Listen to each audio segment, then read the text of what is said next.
Hello everyone, and thank you for joining today. My name is Lars. I'm one of the co-founders of Yokoy. I'm here with my co-founder Thomas, who is the CFO of Yokoy. And today we're talking about spend management transformation, a topic that right now is highly relevant in these uncertain time, recession. So there's a lot about how companies spend and how you can control that spend. So we're gonna walk you through that topic today in depth. Super happy to be with you, Thomas. So before we start, some quick housekeeping rules. We will record the session and afterwards we can send this one to you. So let's jump into the agenda, what we have for you today. So I will start telling a little bit about Yokoy, where we come from, what topics do we cover in spend management with Yokoy. Then Thomas will give us some context about the whole topic, spend management, finance transformation, will tell us about the challenges and also the blueprint for spend management. So something that we get asked quite a lot to tell more about. And then obviously, the last point, and I think the most interesting point, is what is the impact of it? Good. Let's jump in it. About us, about Yokoy. So as for today, we have 6 offices. In Europe, 250 plus employees that we have. Our companies that are using Yokoy all over the globe. So we have Yokoy users in every country of the world. And we invest each year in our in-house artificial intelligence lab. So we have a budget that Thomas has for 10 million that we invest each year to have more artificial intelligence supporting our products. And then the all-in-one spend management platform, which I will walk you through in a bit, consists of 3 modules. Most of you know. So we have the expense module, invoice, and pay module. So let's go a little bit more into the values that are created with Yokoy. So I said it before already, there are 3 core modules of Yokoy. We have Yokoy Pay, which are the cards. We have Yokoy Invoices, which is all about invoice processing, and Yokoy Expense, which contains all of your out-of-pocket expenses, per diem rates, car allowance, etc. And underlying of that, and that is the important thing that makes it a very good user experience, is it's very easy to use. So you can use Yokoy on all your devices. You can use it on your mobile phone, but also on your web app on your computer. There's a lot of automation behind. It's something that we really breathe here at Yokoy. So we really believe that all the processes that AI can do instead of a human should be automated. So there's a high level of automation behind Yokoy for all the users. When I submit a receipt, when I hand in an invoice, but also when a transaction needs to get matched with a receipt. And then obviously cost and time savings. It's something that comes automatically when you have a high level of automation. Of course, much less time that you waste on tasks that don't create value for the company. And of course, a lot of cost saving by not having to employ a lot of people that do this work manually.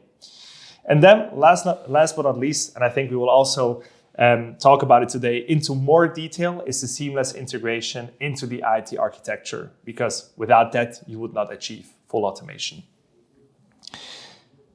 So by this, I think we can jump into the context. I will hand it over to you, Thomas. Would you like to kick it off? Absolutely. Thanks, Lars. Nice to meet you all. I'm co-founder and CFO of Yokoy. I think we do have, if you look at the current economic environment, it's quite challenging, right? I mean, there's a lot of inflation, there's a lot of uncertainty, there's a lot of focus at the moment on risk management and cash management going on, and there's certainly a lot of trouble in the markets, and there's resulting out of this is a lot of pressure on costs. On the one hand, you may not be able to charge your customer as much as the inflation is, but on the other hand, the inflation level rises, and your personal costs as well as material costs go up quite significantly. And then a third very important point, and this is a little bit untypical, usually in an economic downturn, you usually have enough offering on the labor market, but at this point, it's a really special situation that you have also labor shortage on the one hand, and this will not change in the future, because if you look at the demographics, especially in Europe, it doesn't look really promising.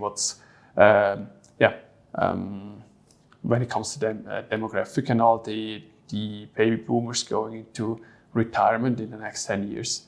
So the topic of automation is really, really important for companies to stay competitive, to stay ahead of the curve. Because if employees can choose their employer, they will probably not opt to do manual work going forward. Yeah, we hear that a lot. We also hear a lot that the young generation that comes into the market now looking for a job, they do not want to do like all these manual tasks and manual work, right?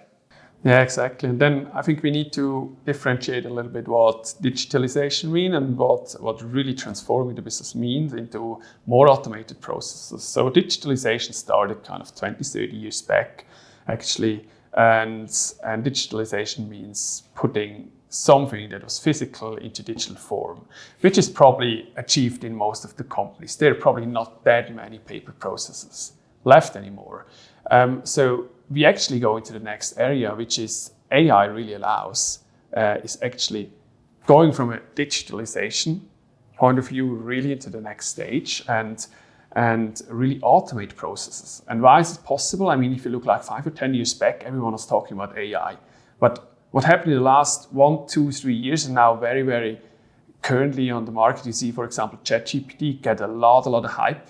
And what AI can do now is totally different what it was able to do 10 years ago. Now we are able to automate end-to-end the processes and not only probably take a little tiny piece of it with a kind of an OCR. We are really able to leverage AI that you can automate from A to Z, and that will be really crucial for companies to be an attractive employer for their finance employees, as said, and super crucial going forward.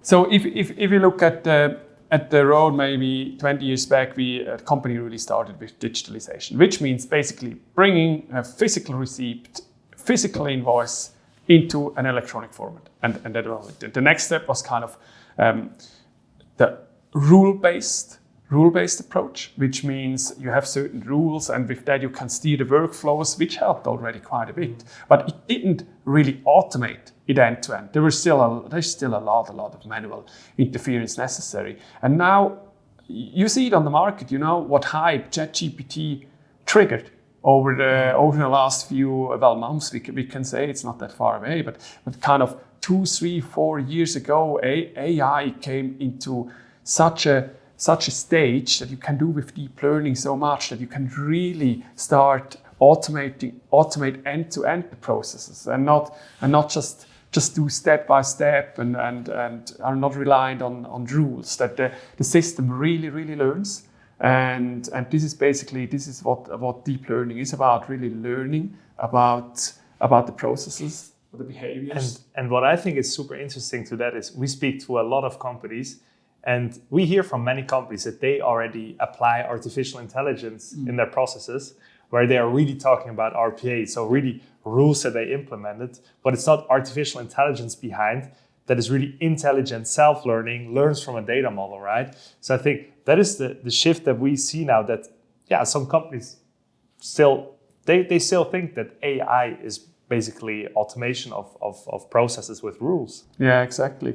And I mean, what you can achieve much more. And imagine if you have this labor shortage we talked before, you're forced to automate processes. You will not find talent who is eager to even do certain things manually when it's absolutely a normal business case, right? I mean, if there are outliers, exceptions, always you probably will never be able to automate, not even with deep learning, everything, but you can achieve a huge degree of automation in the end, and that's what's really appealing to the technology.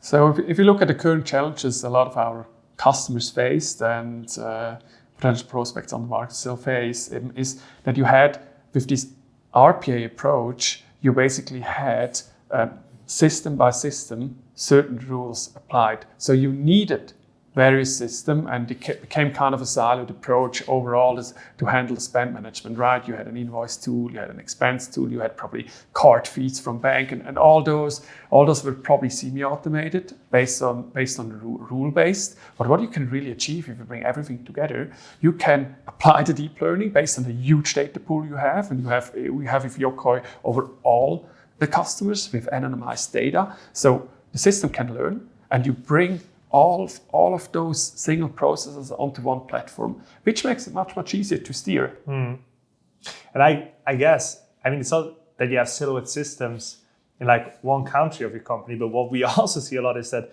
in every country you have siloed systems again. So you even have the challenge that you have siloed systems, but also you have other countries with different regulations where you implemented the tool like 10 years ago because they were able to cover, for example, the German or the French market, which is completely different than, let's say, the US or Asia. Yeah, exactly. And with that, you have also, not connected processes. So every country is another process. So you need, in order to, in the end, use the data to its full extent, you need to bring it on the same platform. You need to have the chance to have one data pool over the whole company and then analyze. You can then analyze country A against country B. You can analyze how you spend, what you spend for, and then take the necessary action.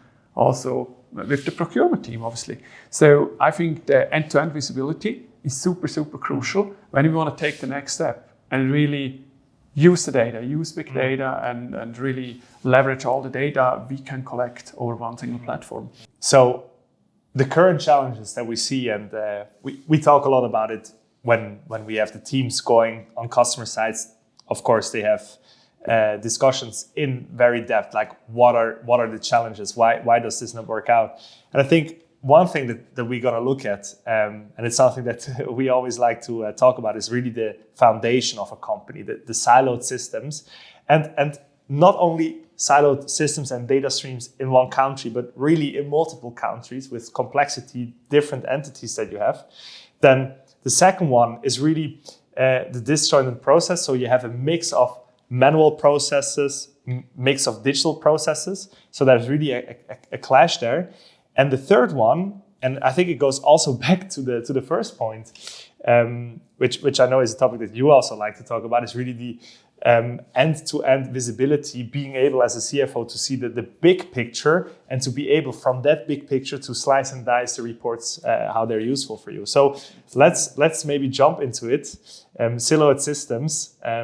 I know from your previous role also when you were in a very large organization, maybe you can tell a little bit about what you saw there with siloed systems and the challenges. Absolutely. I mean, you had, as I said before, I mean, you had per country systems, you had for various task systems. So you had, if you look at the spend management area, you had probably 10 different systems who did various parts of it. One certain apps you had only for approval flows, for example, and others you had only for scanning something. So you had so many somehow connected, but not really connected. You then always, again, manual work to do, to push data from one thing or from one stream to another stream. So that's really cumbersome, and it takes a lot of manual work, and that's really one of the issues, right?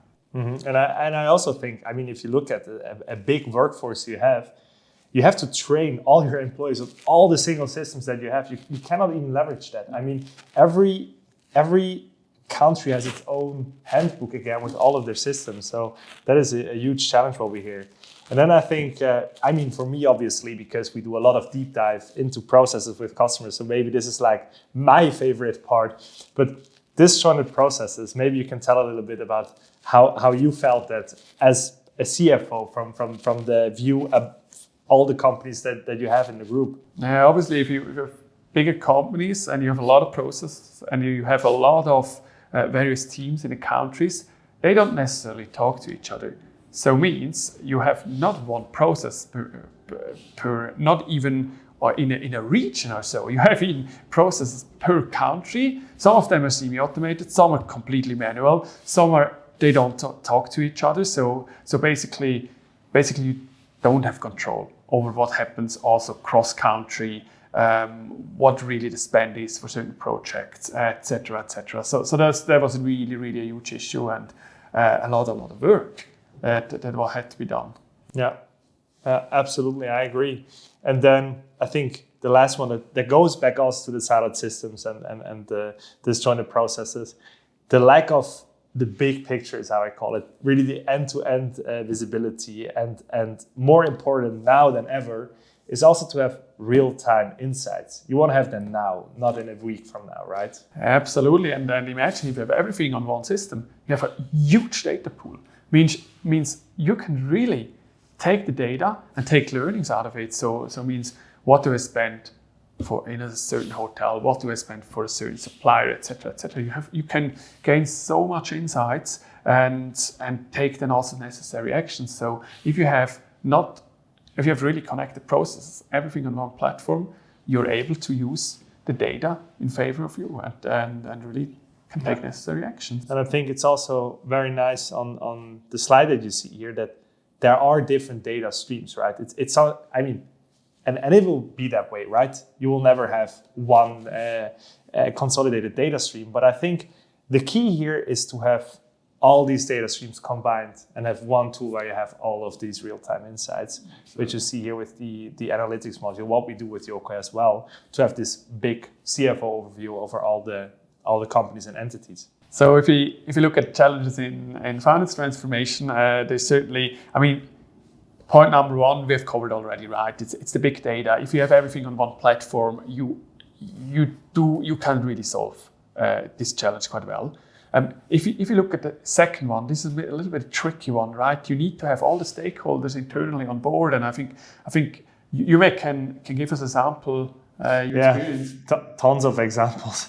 So I think for me that what also the team always advises when we have these conversations about transforming is we say all of the stakeholders that are involved, and I'm not only talking about the headquarters, but also about APAC maybe or North America, bring these stakeholders on board as early as possible.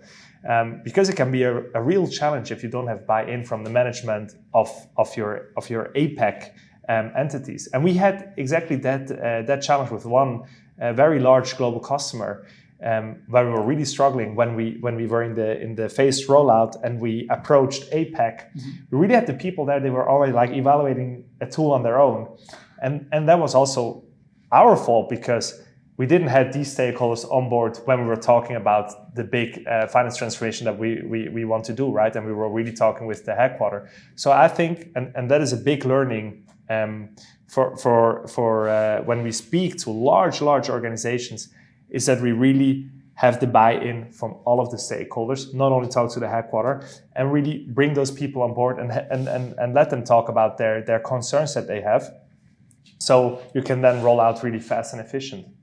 Yeah, totally makes sense. And if you look at the third one, I mean, tech landscape, obviously there are tech stacks that are a little bit more advanced and such they're behind. I mean, we can address it with Yokoy, with our open APIs, right?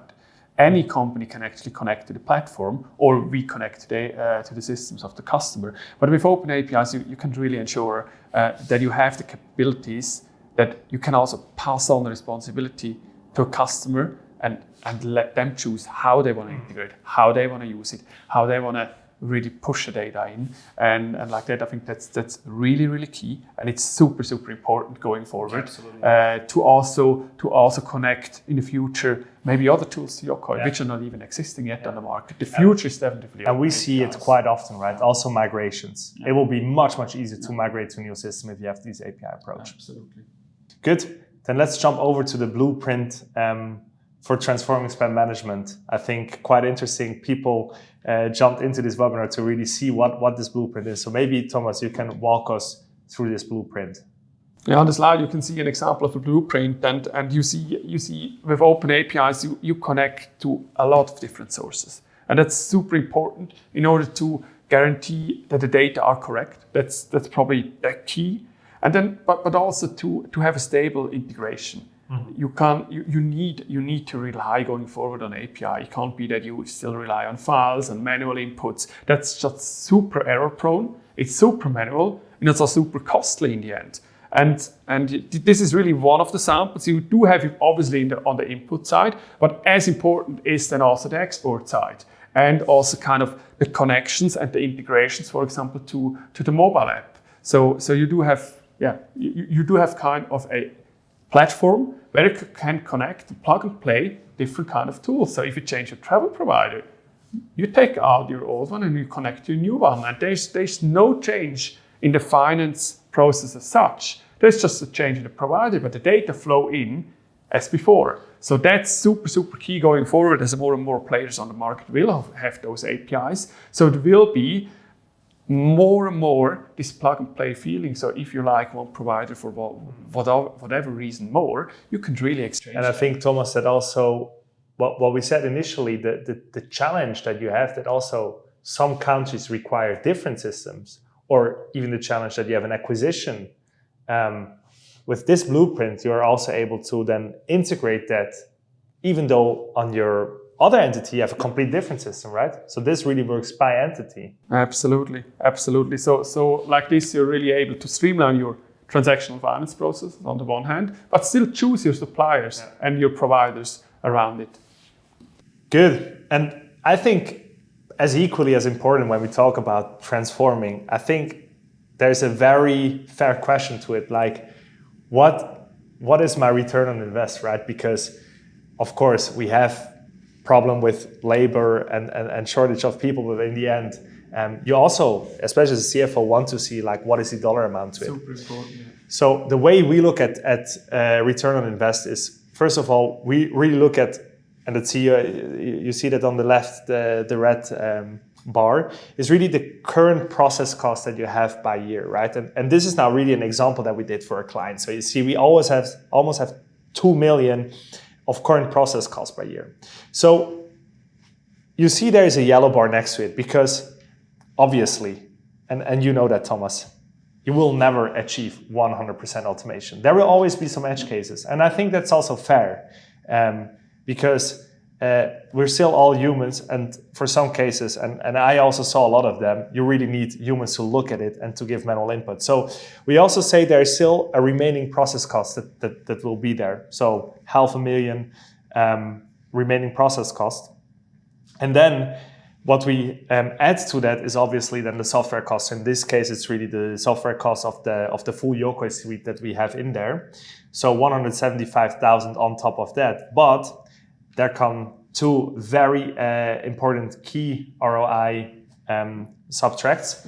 One, and I know you like the topic as well, because you always call it the cash in your pocket, is really the cash back. So what we do is we always check what is the actual spend that a company has on their cards, on the current cards that they have, plus what is the potential spend that they could run on cards, because we still see there's a lot of out-of-pocket spend because people don't have access to a card, right? So we also calculate what is the cash back based on that spend, which in this case is 29,000 that they just get back into their pocket. And then the other part, and that is the really big part, is really the savings per year. And these are net savings that you see here. So of course, we said it before, you have savings by the automation of processes. So you have much less people working in your finance process. You also have savings on the side of people that are handing in expenses. So I mean, we worked together in the previous company, and I can tell you I was having a lot of time wasted by just handing in receipts and matching transactions. And the last one, and I think it's also something that companies sometimes overlook a bit, is really also the savings that you have on reclaiming VAT, foreign VAT. It's a huge topic, especially now that COVID is over. We're traveling a lot. Trade shows are now very important. You really choose the events you go to. And sometimes you see there's a booth for like 50K and no VAT reclaimed, right? So it's also something that we look into this. And you see here, I mean, in the first year of implementing Yokoy, you're already green on your return on invest. And I think that is a super important thing if you look at your process, really to also have, a detailed plan of how you want to implement and what is the ROI on it. Absolutely. And these are the tangible factors, right? You have also kind of the intangibles. That's kind of employee happiness. Don't have to do manual tasks anymore. Be ready for the future when there's even less talent around. So you need to convince someone to join your organization that you have state-of-the-art systems and an interesting job to do. Yeah, I agree absolutely on that. Good. And then I think, Thomas, you can tell a little bit about the phased rollout. Also looking back to the early days when we started out, when we went from 5 to 260 people, We had a lot of these phase rollouts to do. Yeah, absolutely. I mean, in a rollout, obviously you take first and foremost, you take the business requirements. What does the client want? What are the processes they imagine? How they want to have it automated? What they still want to check, etc., etc. So this is a really crucial part. And then we get very soon in the next phase, and this is the integration piece. So we offer the open APIs, as you saw before, but the client really needs to decide what systems he wants to connect in which way, and this is super important for us. So we start very early in the process with the integration piece. Usually the client has a clear picture what they want. Usually we also consult there quite a bit of what makes sense, what probably doesn't make sense, and then basically if the business requirements are done, we're going straight away in testing. That's super important to have it tested A to Z, to have it also automated to a degree. The clients really want to have and really get the gain out of it. And in the end, you have your go live, and then we still are there for hypercare. In the beginning, you may want to fine-tune processes after the first experience. A lot of companies start with not that much automation, then go up very quickly. And this is the hypercare phase 4, and we also there, we have a consulting role. And I think what is quite interesting here is we always do testing phases with all our clients. Yeah. And sometimes you really have the feeling that you tested all of the processes and everything is really bomb-proof. And then once you roll out in your hypercare phase and you have the real end users testing, not on the test app, but really on your productive systems, you see that some users in a different country, they have complete different requirements and they will come back with questions. So I really think that part is really crucial, that you have this hypercare phase where you still have the exchange with your customer success manager and learn from best practices from there. And of course, you will keep your testing instance. So for the future, you can always have these tests on Yokoy. And then to wrap it up and round it off here, I think a very important view is also the impact. So we talked about ROI, and ROI usually is an impact in form of a dollar-euro amount.